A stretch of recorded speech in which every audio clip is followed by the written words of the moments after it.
नमस्ते। बात करेंगे थर्ड चैप्टर के चरक विमान स्थान के, दैट इज जनपदो ध्वंसी अध्याय। तो अथ तृतीयो अध्याय अथा तो जनपदो ध्वंसनीयम विमानम व्याख्यास्यामः इति है स्मः भगवान आत्रेय। तो त्रिविध कुच्छे अध्याय का वर्णन करने के पश्चात हम जनपदो ध्वंसनीय नामक विमान की व्याख्या करेंगे, ऐसा भगवान आत्रेय ने कहा था। तो चरक विमान में अगर देखेंगे तो चरक विमान फर्स्ट दैट इज रस विमान अध्याय, चरक विमान 2 दैट इज त्रिविध कुच्छे अध्याय, चरक विमान 3 दैट इज जनपदो ध्वंसी अध्याय। तो जनपद मंडले पंचाल क्षेत्रे द्विजाति वराध्युषिते काम्पिल्य राजधान्यम भगवान पुनरुसु आत्रेयो अन्ते वासीगण परिवृत्तः पश्चिमे घर्ममासे गंगा तीरे वन विचारम अनुविचर शिष्यम अग्निवेशम अब्रवीत। तो आत्रेय का अग्निवेश को उपदेश क्या है? पंजाब प्रदेश के जनपद मंडल की काम्पिल्य नामक राजधानी में जहाँ उच्च कुल के द्विजातियों ब्राह्मण क्षत्रिय वैश्य का निवास था, वहाँ भगवान पुनरुसु आत्रेय अपने शिष्य गण से घिरे हुए आषाढ़ के महीने में गंगा के तट पर स्थित वनों में घूमने की दृष्टि से विचरण करते हुए अपने शिष्य अग्निवेश से बोले। क्या बोले? दृश्यंत ही खलु सौम्य नक्षत्र ग्रहण गण चंद्र सूर्य अनिल अनलानां दिशां च प्रकृति भूतानां ऋतुवैकारिका भावा अचिरादितो भूरपि च न यथावद् रस वीर विपाक प्रभावम् औषधीयानां प्रति विधास्यति तद् वियोगाच्च तंकप्रायता नियता तस्मात् प्रागुध्वंसात् प्राक् च भूमेर्विरसी भावाद् ऊर्ध्वं सौम्य भैष्यज्ञानि यावनोपहत रसवीर विपाक प्रभावाणि भवन्ति वयं च ऐसां रसवीर विपाक प्रभाव अनुपयोच्य आमहे ये च अस्मननु आकांक्षन्ति याश्च वयम् अनुकांक्षयामः न हि सम्यग् उद्रधृतेषु सौम्य भैष्यज्येषु सम्यग् विहितेषु सम्यक् च अवचरितेषु जनपदो ध्वंसकाराणां विकाराणां किंचित प्रतिकार गौरवं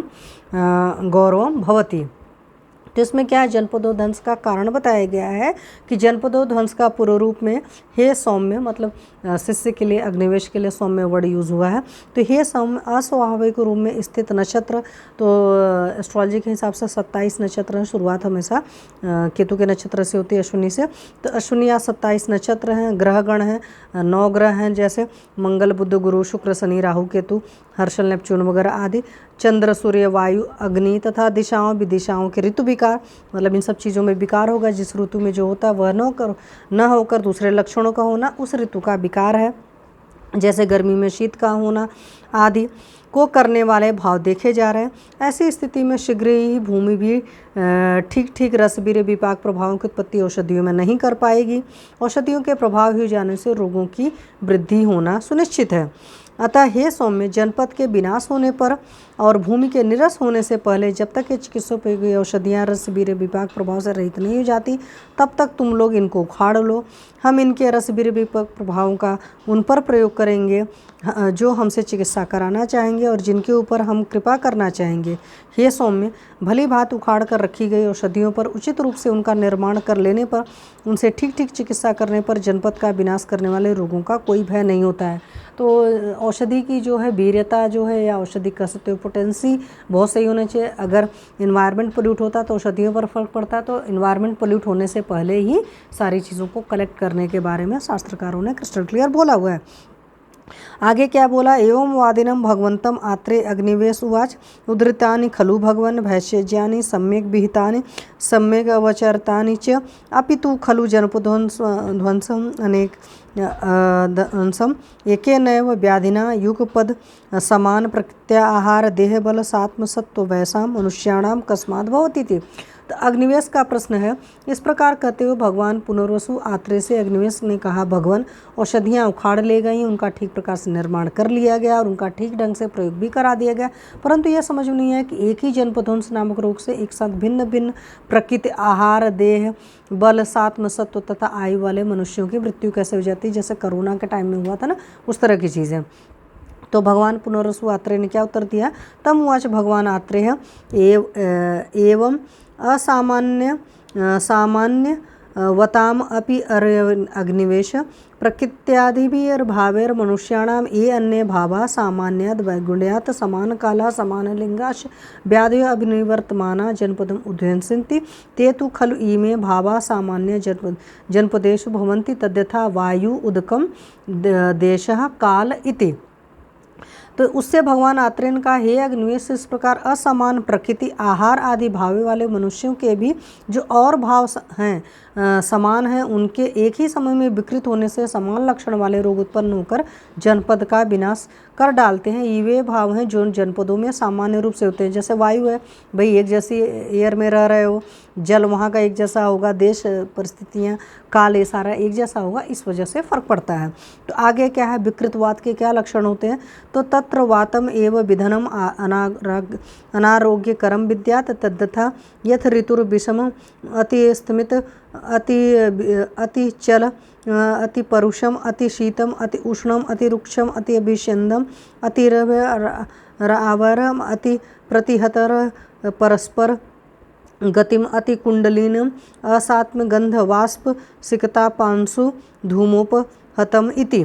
तो वहाँ मतलब विकृतवाद के लक्षण में इस प्रकार की विकृत वायु को अस्वास्थ्यकर रोग कारक समझना चाहिए। जैसे ऋतु के स्वभाव से अर्थात विषम अर्थात रुक रुक कर बहने वाली वायु या अधिक वेग से बहने वाली वायु को, अत्यंत कर्कश अधिक शीत स्पर्श वाली, अधिक उष्ण स्पर्श वाली, अत्यंत रुक्ष अधिक नमी से युक्त, प्रायः ऐसी हवा बिना वर्षा के वस्त्र आदि पदार्थों गीला कर देती, अति भयंकर शब्द वाली, भिन्न भिन्न दिशाओं से आकर परस्पर टकराने वाली, अति भौरी चक्कर बवंडर आदि, अप्रिय गंध भाप बालू के कणों धूलि तथा धुआं से दूषित वायु को विकृत समझें।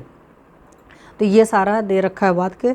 फिर क्योंकि था ना पहला आपका यही था वायु, फिर जल की बात होगी। तो उदकम तु खलु इति अर्थ विकृत गंध वर्ण रस स्पर्शम क्लेद बहुल क्रांतम जलचर विहंगम उपक्षीर्ण जलेशयम प्रीतिकरणम उपगत गुणम विद्यात्। तो अत्यंत विकृत गंध वर्ण रस तथा स्पर्श युक्त जो क्लीनता युक्त हो, जिसे जलचर प्राणियों पक्षियों ने छोड़ दिया हो, जो जलाशय सूख गया तो जिस जलाशय में रहने वाले प्राणी मछली आदि मर या घट गए हों, जो जल पीने में स्वाद न लगता हो, उस जल को दूषित समझे। जैसे कई बार आप देखते हैं कि समुद्र के आसपास भी होता है, नदियों में भी होता है, जब दूषित हो जाती है तो उसके अंदर रहने वाली जो मछलियाँ हैं वो सब मर जाती हैं, या पानी पिया तो वहाँ से बगुला उगला जो रहे उनको प्रॉब्लम हो गई, तो वो सारा दूषित जल है, तो फिर उसका सेवन नहीं करना चाहिए। तो पहले वायु की बात हुई, फिर जल की बात हुई, अब देश की बात होगी, फिर काल की बात होगी।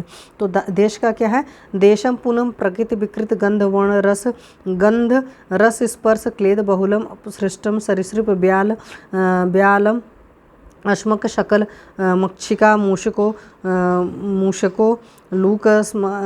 लूकस्माक शनि शकु निजम्ब आदि तृणगुणुलु उपवनतम प्रतानादि बहुलम अपूर्वम वधव पतित शुष्क नष्ट सस्यम धूम्र पवनम प्रधमात् पतित त्रिगणम उत्कृष्ट स्वगणम उद्भ्रांत्य व्यथित विविध मृग पक्षी संगम रष्ट धर्म सत्य लज्जा आचारशील गुण जनपदम स्वतु क्षुभि तो उदीर्ण सलिलाशयम प्रततोल कापात त उल्कापात निर्घात भूमि कंपम अति भयाराध रूपम रुक्ष ताम्र अरुण सीता भ्रमजाल समृत अर्क चंद्र तारक अभिक्षण संभ्रमोद्गम सत्रास सरुदिततम इव सतस्कमिव गुह्यकाचरित मिवाक्रांदित शब्द बहुलम चाहितम विद्यात्। तो विकृत देश के लक्षण जिस देश के प्राकृतिक वर्ण गंध रस तथा स्पर्श विकार युक्त हो गए हों और अधिक मात्रा में जहाँ क्लीनता सड़न पैदा हो गई, सांप ब्याल बिगड़ल हाथी खल स्वापद तथा हिंसक प्राणी मच्छर टिड्डी मक्खी चूहे उल्लू श्मशान मुर्दा जलाने की भूमि में रहने वाले पक्षी गिद्ध सियार आदि से घिरा हुआ, जहाँ तृण उलूप ये सब हो गया, घास फूस बहुत हो गया हो, ऐसे बगीचे वाला विस्तृत चारों ओर फैली हुई लताओं से घिरा हुआ, जैसा इनके पहले कभी नहीं देखा गया, जहाँ फसलें अपने आप सूख तथा नष्ट हो गई हों, जहाँ हवा के साथ धुआं उड़ रहा हो, जहाँ चिड़िया निरंतर चहचहाती हो, कुत्ते निरंतर भूखते हों, भांति भांति के मृग पक्षी समूह दुखी होकर इधर उधर भाग रहे हों, जिस जनपद के लोगों ने धर्म कार्य, सत्य भाषण, लज्जाशील, सदाचार और सद्गुणों को छोड़ दिया हो, या आचार जिनके नष्ट हो गए, जहाँ के जलाशय क्षुब्ध और बड़ी बड़ी लहरों से युक्त हों, जहाँ निरंतर उल्कापात, बिजली का गिरना, भूकंप तथा रोले चिल्लाने के से भयंकर शब्द सुनाई पड़ रहे हों, जहाँ रूखे ताम्रवर्ण, अणुवर्ण, सफ़ेद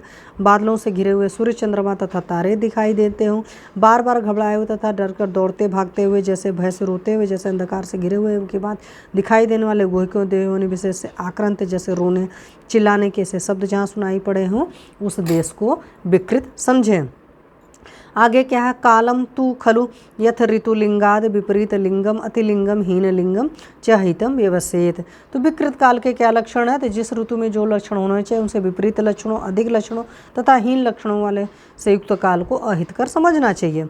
फिर जनपदों ध्वंस के लक्षण क्या है, ईमान एवं दोष युक्ताश्च अतुरो भावान जनपदों ध्वंसकरान बदंती कुशला अतो अन्यथा भूतास्तु हिता ना अच्छते।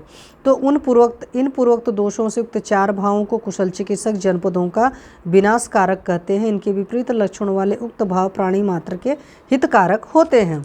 आगे क्या है, विगुणेषु अपि खलु एतेषु जनपदो ध्वंस करेषु भावेषु भेषजनोपपद्यमानां नानाम अभयम भवति रोगेभ्य इति। तो सामान्य चिकित्सा सूत्र में क्या है कि जनपदों का विनाश करने वाले इन भावों के विकृत हो जाने पर उचित औषधों के उपचार से रोगों से मुक्ति मिलती है। तो भवंती चात्र में क्या है, वैगुण्यम उपपन्नानां देश काल अनिल अंभसाम गरीयस्त्वं विशेषेण हेतुमत संप्रवक्ष्यते वाताज जलम जलाद देशम देशात कालम स्वभावतः विद्यात दुष्परिहार्यत्वाद गरीयस्तरम अर्थवित। तो देश आदि के उत्तरोत्तर पदार्थ क्या है, पहले वायु था, फिर जल था, फिर देश था, फिर काल था। तो विकार को प्राप्त देश, काल, वायु तथा जल में उत्तरोत्तर सहेतु श्रेष्ठता का निर्देश किया जाएगा। अर्थविद तत्वार्थ को जानने वाला चिकित्सक जिनका कोई प्रतिकार नहीं किया जा सकता, ऐसे उक्त भावों को वायु से जल, जल से देश और देश से भी काल को स्वभाव से ही अधिक बलवान समझें। आगे क्या है, वायु आदि से थुक्तानाम दोषाणाम तु विशेषित प्रतिकार से सौकर्य विद्याद लाघो लक्षणम। तो उपरोक्त वायु आदि चारों दोषों के विशेषज्ञ चिकित्सा में सरलता प्राप्त करने के लिए इनके लक्षणों को कैसे लघुता प्रदान की जाए, इस विधान को समझें। चतुर्थ तु दुष्टेषु कालंतेषु यदा नरा भेषजेन उपापाद्यन्ते न भवन्ति आतुरस्तदा। तो वायु आदि चारों के दुष्ट होने पर भी जब विकृत काल का अंत हो जाता है, तब जिनकी उचित औषधों से चिकित्सा की जाती तो वे मनुष्य स्वास्थ्य लाभ करते हैं, अर्थात तब वे रोगी नहीं रह जाते हैं। अब इसमें आगे क्या दे रखा है, चिकित्सा के योग्य पुरुष में, येषां न मृत्यु असामान्यम सामान्यम न च कर्मणाम कर्म पंचविधम तेषां भेषजम परमम उच्यते। तो चिकित्सा के योग्य पुरुष जिनकी मृत्यु सामान्य नहीं है और जिनके कर्म सामान्य नहीं है, अर्थात जिनकी महामृत्यु का समय भी प्राप्त नहीं हुआ और जिनके कर्म भी मरने वालों से भिन्न है, उनके लिए पंचकर्म स्नेहन श्वेतपूर्वक भवन विरेचन आस्थापन उन्वासन शिरो विरेचन संशोधन चिकित्सा श्रेष्ठ होती है। तो जब कभी भी जनपदों ध्वंस होता है तो वहाँ पर पंचकर्म करने के लिए चरक जी ने साफ साफ कहा है। आगे संक्षिप्त चिकित्सा क्या है, रसायनानां विविध वच उपयोग प्रशस्यते सस्यते देह वृत्तिश्च भेषजे पूर्वम उदधृते सत्यम भूते दयादानं बलयो देह देवतार्चनम सद्वृत्त्य सनुवृत्तिश्च प्रस्मो गुप्तिरात्मनः हितं जनपदानां च शिवानाम् उपसेवनं सेवनं ब्रह्मचर्यस्य तथा ब्रह्मचारिणां संकथा धर्मशास्त्राणां महर्षिणां जितात्मनां धार्मिक सात्विक नित्यं सहस्यावृद्ध संमिते इति एतद् भेषजं प्रोक्तम् आयुष परिपालनम् येषाम् अनियतो मृत्युस्तस्मिन् काले सुदारुणे। तो संक्षिप्त चिकित्सा में क्या है, जनपदों ध्वंस की स्थिति में रसायनों का विधिवत उपयोग कराना उचित होता है।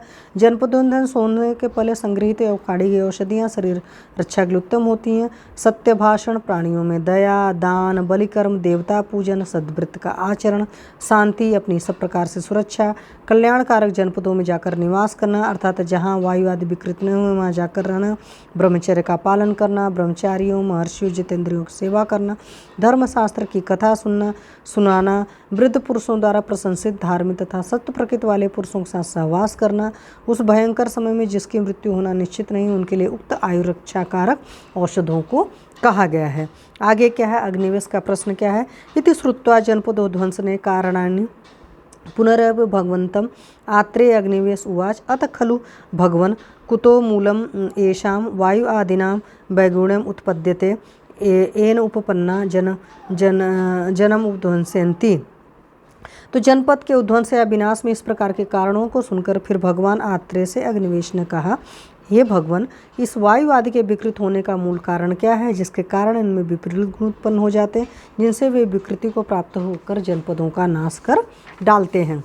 तो फिर आगे उन्होंने कहा, तम उवाच भगवान आत्रेय सर्वेषाम अपि अग्निवेश वायु आदीनां यद् वैगुण्यम उत्पद्यते तस्य मूलम अधर्मम तन्य मूलम व असत्कर्मं पूर्वकृतं तयोर्योनि प्रज्ञापराध एव तद्यथा यदा वे देश नगर निगम जनपद प्रधानां धर्मम उत्क्रम्य अधर्मेण प्रजां वर्तन्ति तद आश्रितो उपाश्रिता पौरजनपदा व्यवहारोपजीविनिश्च तं धर्मम अभिवर्धयन्ति ततः सो अधर्मः प्रसभं धर्ममन्तर्धत्ते ततस्ते अन्तरहितधर्माणो देवताभिः त्यजन्ते तेषां तथा अन्तर्हितधर्माणाम् अधर्मप्रधानाम् अपक्रान्तं देवतानाम् अमृतो व्यापद्यन्ते तेन नापो यथा कालं देवो वर्षति न वा वर्षति विकृतं वा वर्षति वातां न सम्यग् भिवान्ति छिद्रव्याप्यद्यते सलिलानि उपशुष्यन्ति औषधयः स्वभावं परिहाय आपद्यन्ते ते विकृतिं तदुध्वंसते जनपदा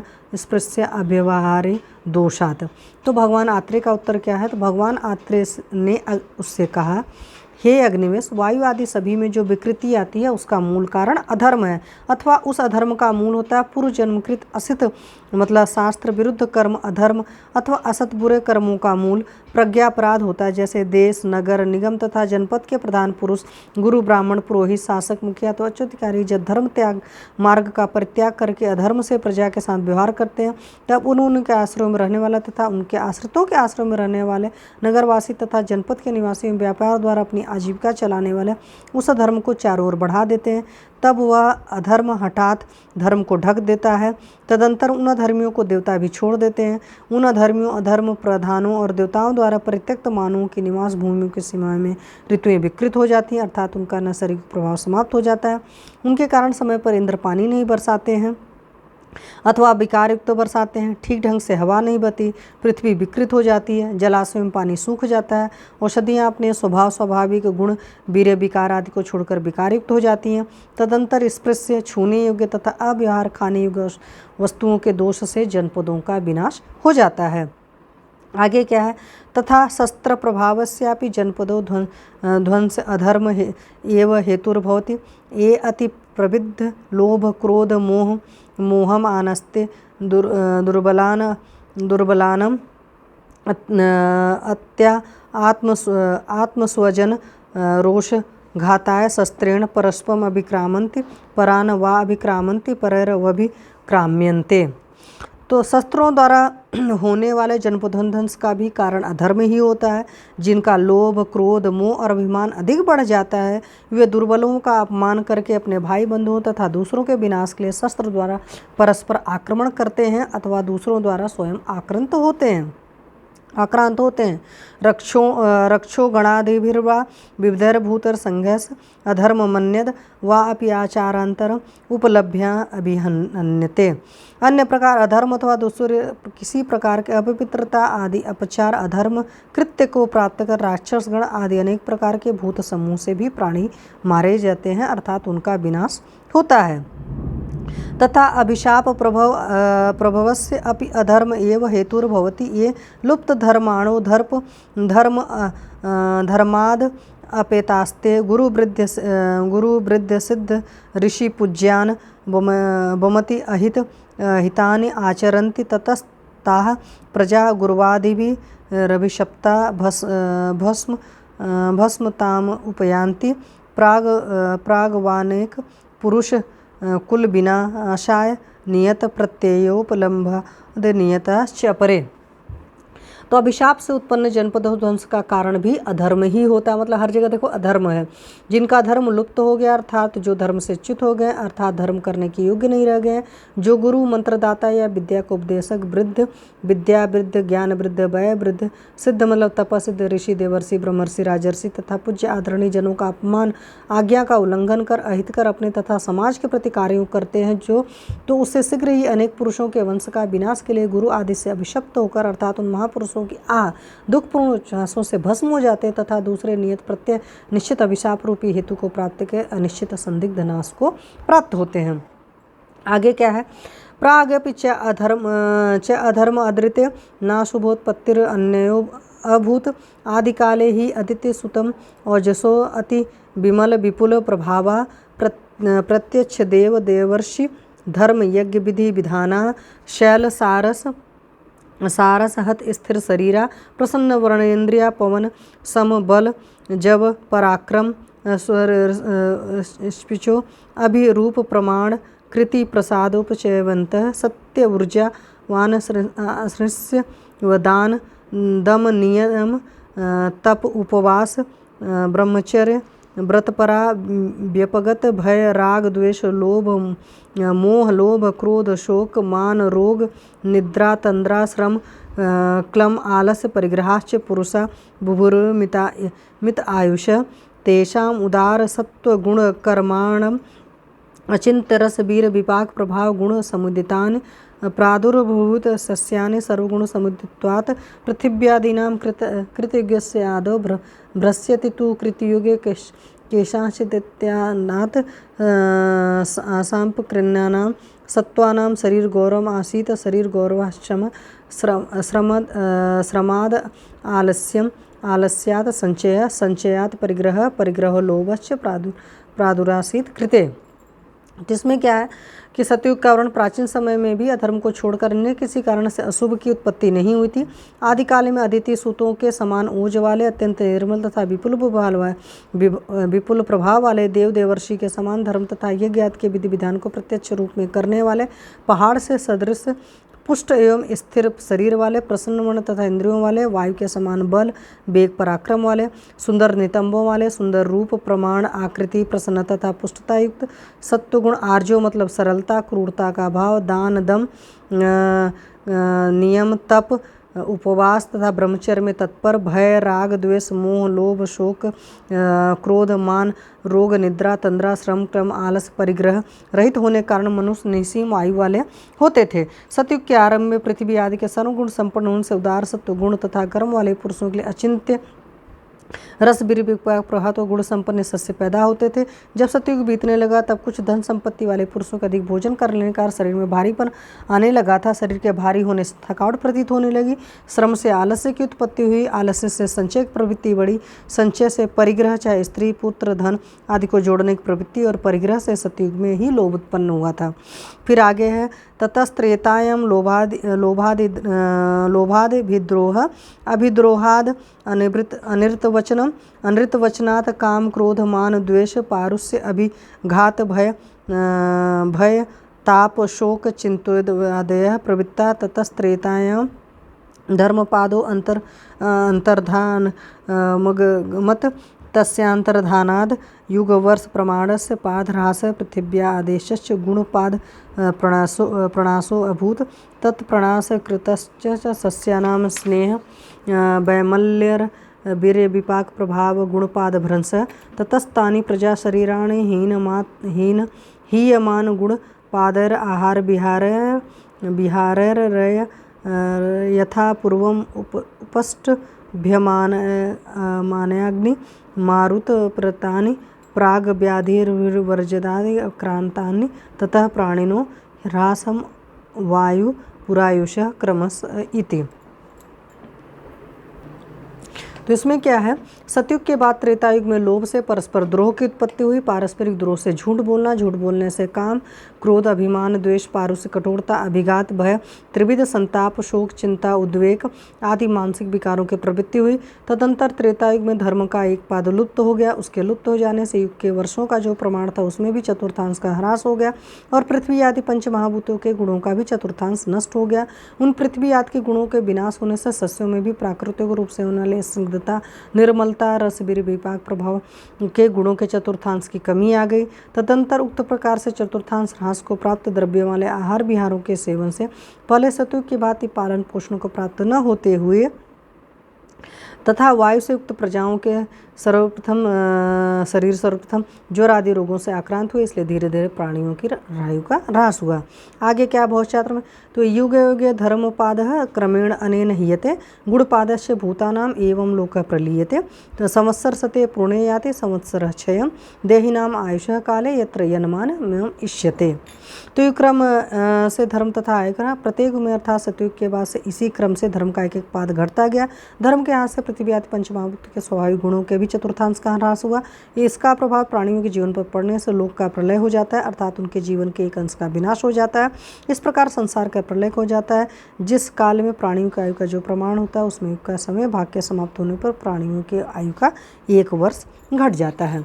आगे इन्होंने क्या कहा, इत विकाराणाम प्रागुत्पत्ति हेतुकोर भवति। इस प्रकार रोगों की सर्वप्रथम उत्पत्ति का क्रम कह दिया गया। एवं वादिन भगवंतम अग्निवेशुवाच किंतु किन्नु खलु भगवन नियत काल प्रमाण आयु सर्वन वेति। तो नियत अनियत आयु संबंधी प्रश्न का उत्तर क्या दिया, तो इस प्रकार आयु ह्रास विषय को उपदेश देते हुए भगवान आत्रेय से अग्निवेश ने पूछा, भगवान क्या सभी प्राणियों की आयु का प्रमाण निश्चित है या नहीं। तम भगवान उवाच यह अग्निवेश भूतानाम आयुर्युक्तिम अपेक्षते दैव पुरुषकारे च स्थितम ही अस्य बलाबलम। तो आयु निर्धारण में युक्ति क्या है, तो उससे भगवान आत्रेय ने कहा, अग्निवेश इस आयुर्वेद शास्त्र में प्राणियों की आयु युक्ति की अपेक्षा करती है। निश्चित इस आयु का बलवान या अबल क्षीण होना दैव तथा पुरुषकार पुरुषार्थ पर स्थित है। दैव मतलब पूर्व जन्मकृत कर्म पर, पुरुषार्थ मतलब जो इस जन्म में कर रहे हो। तो दैव आत्मकृतम विद्यात कर्मों यत पौरुदेहिकम स्मृत पुरुषकारस्तु क्रियते यदि हा परम। तो पूर्व जन्म में अपने द्वारा किए कर्म को ही दैव समझना चाहिए और जो कर्म इस जन्म में किया जाता है उसको पुरस्कार या पुरुषार्थ माना गया है। बलाबल विशेषो अस्ति तयोरपि च कर्मणो दृष्टम ही त्रिविधम कर्म हीन मध्य उत्तमम। तो उन दोनों प्रकार के कर्मों दैव तथा पुरस्कार के भी बल और अबल रूप से 2 भेद हैं, क्योंकि कर्महीन, मध्यम तथा उत्तम भेद से 3 प्रकार का देखा गया है। क्योंकि कर्म जो है हीन, मध्यम तथा उत्तम भेद से, इसको कहते हैं प्रिंटिंग मिस्टेक। तो तयोरुदारयोर युक्तिर्दीर्घस्य च सुखस्य च नियतस्य आयुषो हेतुर्विपरीतस्य चेतरा मध्यमा मध्यमेष्टा कारणं शृणु च अपरं दैवं पुरुषकारेण दुर्बलं हि उपहन्यते दैवं चेतरत कर्म विशिष्टेन उपहन्यते दृष्ट्वा यद एके मन्यते नियतं मानम आयुषः। तो आयु का विचार में क्या है, उन दोनों दैव तथा पुरुषकार का उदारता उत्तमता पूर्ण योग होने पर वह निश्चित रूप से दीर्घायु और सुख का कारण होता है। इसके विपरीत दैव तथा पुरुषकार का हीन संयोग होने पर निश्चित रूप से अल्प आयु और दुख का कारण होता है। उन दोनों का मध्यम योग होने पर मध्यम आयु, न अधिक दीर्घायु न अधिक अल्प आयु, इस प्रकार का न अधिक सुख और न अधिक दुख होता है। दूसरा कारण है, इस आयु निर्धारण का दूसरा कारण सुनिए, दुर्बल का विनाश प्रबल पुरुषार्थ करता है और जब दैव प्रबल होता है तो अन्य पुरुषार्थ का नाश करके अपना फल प्रदान करता है। अतएव यह सब देखकर कुछ आचार्य आयु के मान को नियत मानते हैं। कर्म किंचित क्वचित काले विपाके नियतम महत किंचित तो काल नियतम प्रत्यय प्रतिबोध्यते। तो कर्म फल में युक्ति है, कोई महान कार्य किसी विपाक के समय में निश्चित होता है और किसी महान कार्य के विपाक का समय निश्चित नहीं होता, किंतु वह अन्य कारणों से फल प्राप्ति की ओर प्रेरित किया जाता है। तो आगे क्या है, तस्माद उभय दृष्टत्वाद एकांत ग्रहण असाधु निर्दशनम अपि च अत्र उदाहरिष्यामः। यदा हि नियतकालप्रमाणम् आयुः सर्वं स्यात् तद् आयुष्यकामाणां न मंत्र औषध मणि मंगल बलि उपहार होम नियम प्रायश्चित उपवास स्वस्त्यन प्रणिपात गमनाद्याः क्रिया इष्टयश्च प्रयोजयेन नोद भ्रांत चंड चपल गोग जोष्ट्र खर तुरग महिषादयः पवनादयश्च दुष्टा परिहाराः स्युः। न प्रपात गिरि विषम दुर्गा अम्बुवेगः तथा न प्रमत्तो उन्मत्तोर्भ्रांत चंड चपल मोह लोभ कुलमतयः नारयः। न प्रविद्धो अग्निः न विविध विषाश्रया सरीसृपोर्गादयः। न साहसं नादेश कालचर्या न नरेन्द्र प्रकोप इति एवं आदयो हि भावा नाभावकरस्यु आयुषः सर्वस्य नियत कालप्रमाणत्वात् न चानभ्यस्त काल मरण भय निवारण निवारणं कालं मरण भयम आगच्छति प्राणिनां व्यर्थारंभ कथा प्रयोग बुद्धया स्युर्महीर्षाणां रसायन अधिकारे नापेन्द्रो नियताम आयुषं शत्रु वज्रण अभिहन्यात् नाशनार्थं भेषजेन उपादेयेतां। न महर्षो यथेष्टम आयुस्तपसा प्राप्नुयुः न च विदितव्या महर्षयः स सुरेशा सम्यक् पश्येयुर्वा अपि च सर्वचक्षुषाम् एतत् परं यदेन्द्रं चक्षु इदं चाप्य अस्माकं तेन प्रत्यक्षं यथा पुरुषः सहस्राणाम् उत्थाथायां हवं कुर्वताम् अकुर्वतां चातुल्य आयुस्तु तथा जात मात्राणां प्रतिकाराच्च अबिष प्राशिनां चाप्यतुल्याष्टोमेव न च तुल्ययोगक्षेम उदपान घटानां चित्रघटानां च उत्सीदतां तस्माद् धितोपचारमूलं जीवितम् अतो विपर्यान मृत्यु अपि च देशकाल आत्मगुण विपरीतानां कर्मणानाम् आहार विकाराणां च क्रमोपयोगः सम्यक् त्यागः सर्वस्य च अतियोग योगमिथ्या योगानां सर्व अतियोग संधारणम् असंधारण उदीर्णानां च गतिमतां साहसानां च वर्जनम् आरोग्यानानुवृत्तौ हेतुम् उपलभामहे सम्यक उपदिश्यामः सम्यक पश्यामश्चेति। जिसका मतलब है आयु निर्णय में उदाहरण है। तो इसलिए जब दोनों प्रकार प्रबल देव अपने प्रभाव से क्षण बल वाले पुरुषार्थ को दबा देता है और प्रबल पुरुषार्थ असक्त देव को दबा देता है देखे जाते हैं, तो इस स्थिति में एक ही पक्ष को सिद्धांततः स्वीकार करना अनुचित है। अर्थात आयु नियत ही है अथवा आयु अनियत ही है, क्योंकि आयु नियत तथा अनियत दोनों प्रकार की देखी जाती है। इस संबंध में हम दृष्टांत को भी प्रस्तुत करेंगे।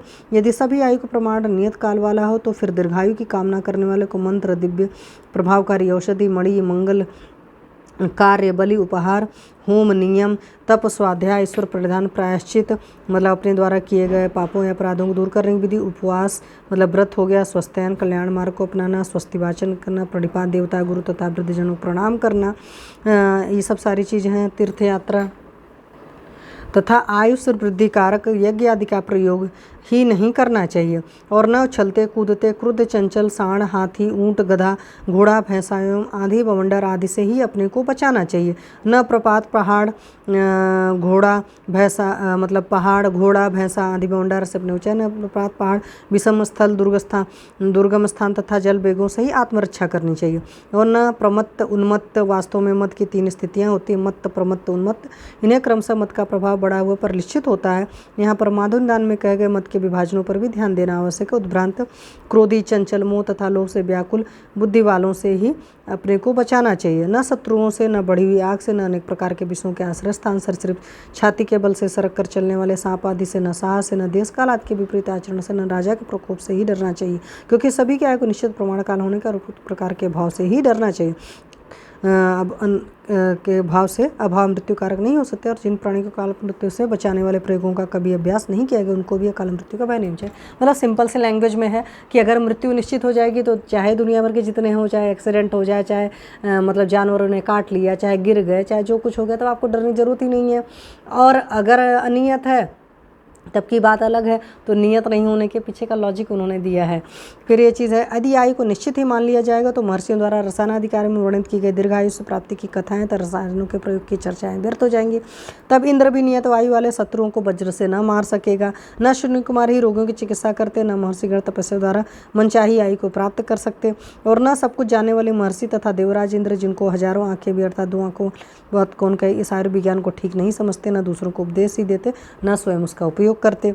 और भी सभी नेत्रों वाले प्राणी समूह इंद्र के नेत्र सर्वोत्कृष्ट हैं, उससे यह सब हम लोगों को भी ज्ञात है। जैसे हजारों पुरुषों जो प्रतिदिन उठ कर युद्ध करते हैं, जो युद्ध नहीं करते उनमें भी आयु की विषमता देखी जाती है। रोग के उत्पन्न होते ही चिकित्सा कराने न कराने से भी तुल्य आयु नहीं होती है। विष खाने तथा न खाने वालों को समान आयु नहीं होती। मनुष्यों की बात छोड़ दें, आप देखें पानी पीने के लिए प्रयुक्त घड़ों की और शोभा के लिए रखे हुए घड़ों की आयु समान नहीं होती, अर्थात पानी भरने के लिए प्रयुक्त घड़े फूट जाते हैं, दूसरे सुरक्षित रहते हैं और दीर्घजीवी रहते हैं। इससे यह निष्कर्ष बनता है कि जीवन का मूल आधार है हितकर उपचार, और इसके विपरीत अर्थात अहितकर आहार विहार आदि मृत्यु के कारण होते हैं। और भी देश काल एवं अपने गुणों से विपरीत कर्मों, आहार विहार, चिकित्सा का समुचित प्रयोग करना, सभी प्रकार अतियोग, अयोग, मिथ्यायोग का परित्याग, सभी अतियोगों को प्रारंभ करने से पहले ही रोक देना, प्रवृत्तता जो निकलना चाहते हैं ऐसे वेगों को न रोकना, साहसिक कार्यों को छोड़ना, आरोग्य के मार्ग में हम कारण रूप पाते हैं, इन्हीं को भली बात उपदेश देते हैं और उनके फल को हम देखते हैं। सिंपल सी बात है कि ये जो दुनिया भर के अपने आप को बचाते हैं, रसायन का सेवन करते हैं, सद्वृत्त का पालन करते हैं, और भी औषध मतलब जो कोई बीमारी होती है उसकी चिकित्सा करते हैं, क्योंकि आयु जो है अनित है, नियत होती तो कुछ करने की ज़रूरत ही नहीं पड़ती, चाहे जो भी हालात रहते हैं हमारी आयु फिक्स होती है। फिर आगे क्या कहा है, अतः परम अग्निवेशवाच एवं सत्य अनियत काल प्रमाण आयुषाम भगवान कथम काल मृत्युर्वा भवती थी। तो इतना सुनने के बाद अग्निवेश ने कहा, भगवान इस प्रकार निश्चित है काल का प्रमाण जिनका ऐसी वाले प्राणियों की कैसे काल मृत्यु अथवा अकाल मृत्यु होती है। आगे है, तम उवाच भगवान आत्रेय श्रूयताम अग्निवेश यथा यान समायुक्तो अच्छ प्रकृत्यव अच्छ गुण रूपेत स च सर्वगुणोपपन्नो वाह्यमानो यथा कालम स्वप्रमाण क्षयादेवावसानं गच्छेत तथा आयु शरीरोपगतं बलवत् प्रकृत्या यथावद उपचर्यमाणं स्वप्रमाण क्षयादेवावसानं गच्छति सह मृत्युकाले यथा च स एव अच्छो प्रतिभाराधिष्ठत्वाद्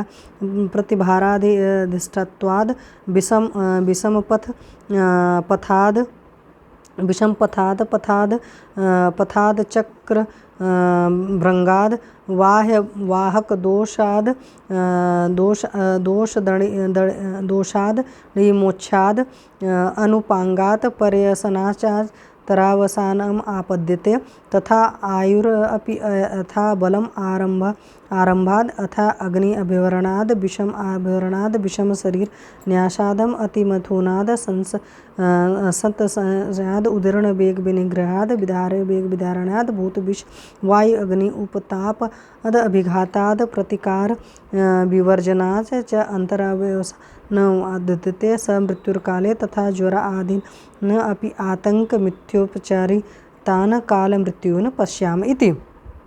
तो काल मृत्यु का प्रमाण अकाल मृत्यु का, तो भगवान आत्रेय ने उससे कहा, अग्निवेश सुनो, जिस प्रकार वाहन के साथ जोड़ा गया अच्छ धुरा स्वभाव से ही धुरा के गुणों से युक्त होने पर वह जब समुचित विधि से चलाया जाता था तब अपने समय के अनुसार अपने प्रमाण के क्षय होने पर घिसकर समाप्त होता, उसी प्रकार शरीर से संबंध बलवान आयु के समुचित विधि का सेवन करते हुए अपने प्रमाण के क्षय होने पर समाप्त को प्राप्त हो जाता काल मृत्यु है।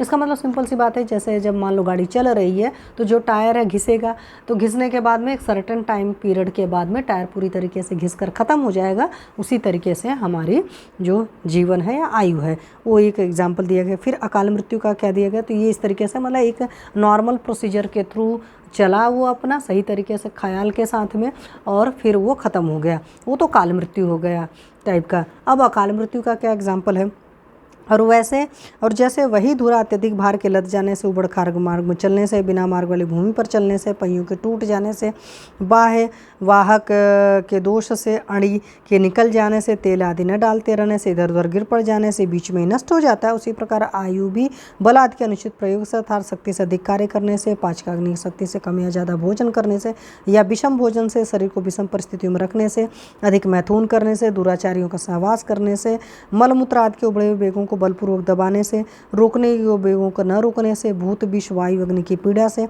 आहार तथा चिकित्सा का त्याग करने से ही अकाल में मृत्यु या बीच में मृत्यु हो जाती है। अकाल मृत्यु है और ज्वर आदि रोगों की समुचित चिकित्सा न करने से हम अकाल मृत्यु को देखते हैं। तो सिंपल सी बात है, अब मान लीजिए आपकी गाड़ी चल रही है, आपने स्पीड का ख्याल नहीं रखा तो भी टायर घिस जाएंगे। बहुत ज़्यादा गर्मी है और उसमें ज़्यादा चल गया तो उससे भी घिस जाएंगे। कहीं उबड़ खाबड़ रास्ता था, कील वगैरह थी तो वो उसमें धंस जाएगा तो उससे भी टायर खराब हो जाएगा, टायर फट जाएगा, टायर वक्त से पहले ख़राब हो जाएगा, फट जाएगा, मृत्यु हो जाएगी, ख़त्म हो जाएगा। तो वैसे ही हमारा शरीर है, तो हम जब प्रॉपरली ख्याल करके इस ज़िंदगी को जिएंगे तब वो लगभग एक काल मृत्यु होगी, अदरवाइज़ वो अकाल मृत्यु होगी। तो अथ अग्निवेश प्रपच्छ किन्नु खलु भगवन् ज्वरितेभ्य पानीयम उष्णं प्रयच्छन्ति भिषजो भूयिष्ठं न तथा शीतम अस्ति न शीत साध्यो अपि धातुर्ज्वरकर इति। तो दंतन अग्निवेश ने पूछा, भगवान क्या कारण है चिकित्सक ज्वर रोगियों को अधिकांश गर्म पानी देते हैं न कि शीतल जल, जबकि ज्वर कारक जो होता है धातु शीतोपचारों द्वारा साध्य होता है, क्योंकि ज्वर में पित्त बढ़ा है।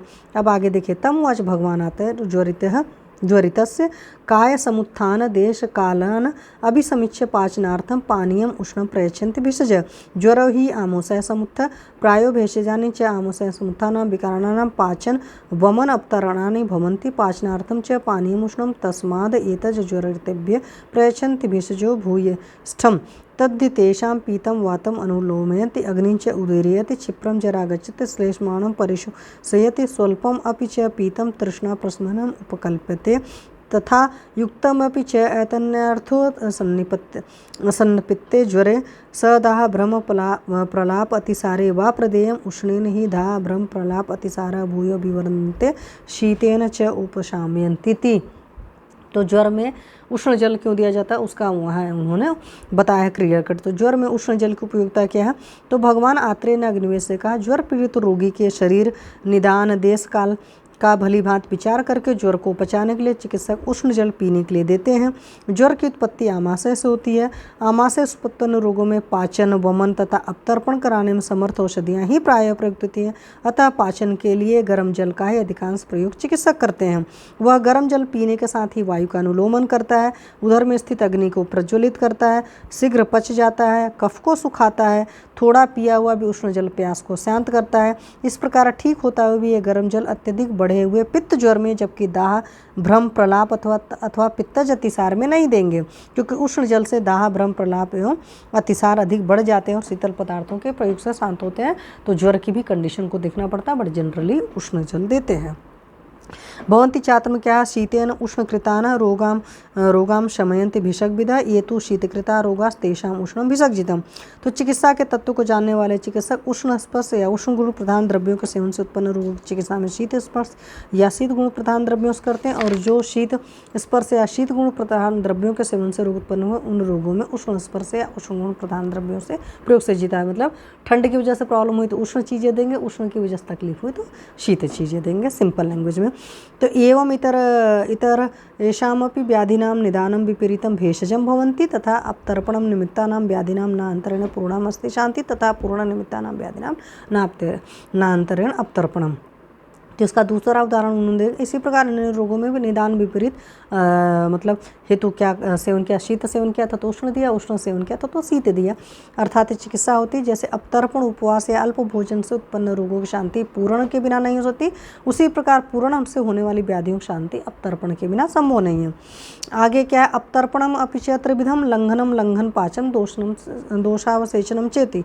तो अपतर्पण 3 तरह का होता है, लंघन पाचन दोषावसेचन। तो कहाँ किसको करेंगे वो भी यहाँ पर क्रिस्टल क्लियर बताया गया है।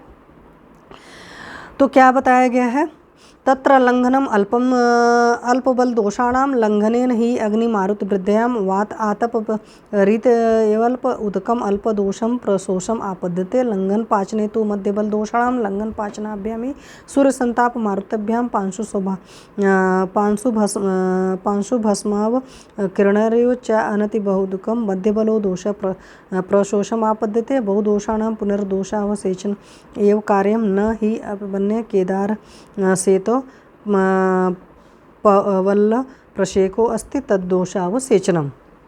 तो अपतर्पण भेदों से क्या लाभ है, जब दोष अल्प या बल वाले होते, थोड़े होते, तब लंघन किया जाता है।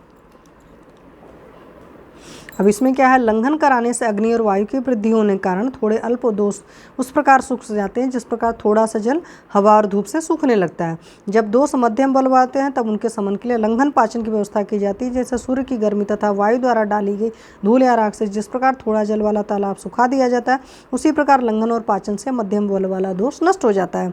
दोषों के अधिक बढ़ जाने पर दोषावसेचन नामक अवतर्पण करना चाहिए, क्योंकि बिना खेत की माड़ को तोड़े हुए उसमें एकत्रित जल बाहर नहीं निकाला जा सकता। उसी प्रकार दोषावसेचन करना अर्थात वमन विरेचन द्वारा दोषों को निकालना चाहिए।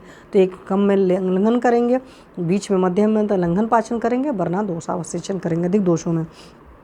फिर क्या है, दोषावसेचनम अन्यद वा भेषजम प्राप्त कालम अपि आतुरस्य नैवं विधस्य कुर्यात् तद्यथा अनपवाद प्रतिकारस्य आधानस्य चारिकस्य वैद्यम आनिनश्चंड चंडस्य आसुकेयस्य तीव्रधर्मा रुचिर तीक्ष्ण क्षीण बल मांस शोणितस्य साध्य रोगोपहतस्य मुर्मुर्षु लिंगातस्य चेति एवं विधम ही आतुरम उपचरण भिषक पापीयसा योगम ऋच्छति थी।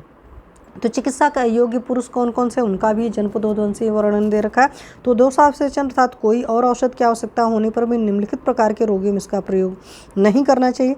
यथा युक्त वचनों या उपदेशों को न मानने वाले की, जो आपकी बात नहीं मानते हैं, निर्धन पुरुष की, जो निर्धन होता है चिकित्सा काल में, जिसको सेवक सुलभ नहीं हो, मतलब अटेंडेंट नहीं है, अगर उनकी, वैद्य होने का घमंड करने वाले की, क्रोधी की, असूयक मतलब दूसरों के गुणों में भी दोष देखने वाले की, अर्थात जो किसी गुणों को दोष के रूप में देखता है उसकी, धर्म के प्रति अत्यंत रुचि वाले के, जिसके बल मांस रक्त अत्यंत क्षीण हो चुके हों, असाध्य रोग से पीड़ित, मृत्यु के लक्षणों से युक्त रोगी की चिकित्सा न करें, क्योंकि इस प्रकार के रोगी की चिकित्सा करता हुआ चिकित्सक पाप युक्त अपसय का भागी होता है। अर्थात ऐसे रोगियों की चिकित्सा करने से न पुण्य लाभ होता है, न धन मिलता है, न यश की प्राप्ति होती है। तो कई बार क्या होता है, ऐसे रोगियों की जब हम चिकित्सा करते हैं तो पहले जो भी उनके अटेंडेंट होते हैं उनको सारी चीज़ें बता देते हैं, कंसेंट फॉर्म पर साइन करा करके फिर चिकित्सा की जाती है, जो कि जब तक सांसा तब तक आशा। तो ये चीज़ें होती हैं। फिर आगे भौतिक छात्र में है, तदात्वे च अनुबंधे वा यस्य स्याद अशुभम फलम कर्मणस्तन्य कर्तव्यम एतद् बुद्धिमतां मतम् अल्प उदक द्रुमो यस्तु प्रवातः प्रचुरातपः गेयस जांगलो देश स्वल्परोगतमो अपि च प्रचुर उदक वृक्षो यो निवातो दुर्लभ आतपः अनुपो बहुदोषश्च समसाधारणो मत।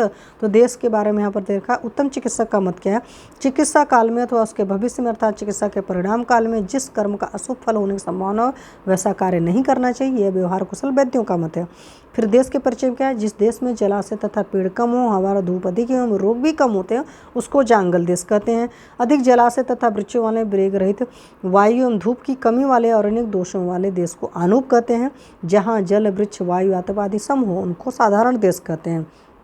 तत्र श्लोका में क्या है, पूर्व रूपाणी सामान्य हेतु स्वलक्षण देशोध्वंसस्य भैषज्यम हेतुना मूलम एव च प्राग विकारम समुत्पत्तिरायुषस्य क्षयक्रम मरणं प्रति भूतानां कालाकाल विनिश्चय यथा च अकाल मरणं यथा युक्तं च भेषजं सिद्धिं याति औषधम येषां न कुर्याद् येन हेतुना तद आत्रेयो अग्निवेशाय निखिलं सर्वम् उक्तवान् देशोध्वंस निमित्तीये विमाने मुनि सत्तमः। तो जनपदोध्वंस के पूर्व रूप, सामान्य कारण, अपने लक्षण, चिकित्सा, ये सब सारी चीज़ें हो गई। साथ में जनपदोध्वंस के हेतुओं का मूल, वात जल देश काल अधर्म, रोगों की सर्वोत्पत्ति, आयु धर्मादि, क्षय का क्रम, प्राणियों की काल मृत्यु, अकाल मृत्यु का निश्चय, जैसे काल अथवा अकाल मृत्यु होती है का विचार, जिस प्रकार प्रयोग कराई गई औषधि सार्थक होती है, जिन रोगियों की जिन कारणों से चिकित्सा नहीं करनी चाहिए आदि सभी विषयों का उपदेश प्रस्तुत जनपदोध्वंसी विमान अध्याय में महर्षि आत्रेय ने अग्निवेश जी ने कर दिया है। आत्रेय ने अग्निवेश को दिया। तो इति अग्निवेश कृत्य तंत्र चरक प्रति संस्कृत विमान स्थान जनपदोध्वंसी विमान नाम तृतीय अध्याय। तो इस प्रकार से अग्निवेश किया हुआ, अग्निवेश का जो तंत्र है, अग्निवेश तंत्र चरक के द्वारा प्रति संस्कृत किया हुआ जो विमान स्थान का थर्ड चैप्टर दैट इज जनपदोध्वंस चैप्टर समाप्त हुआ। Thank you.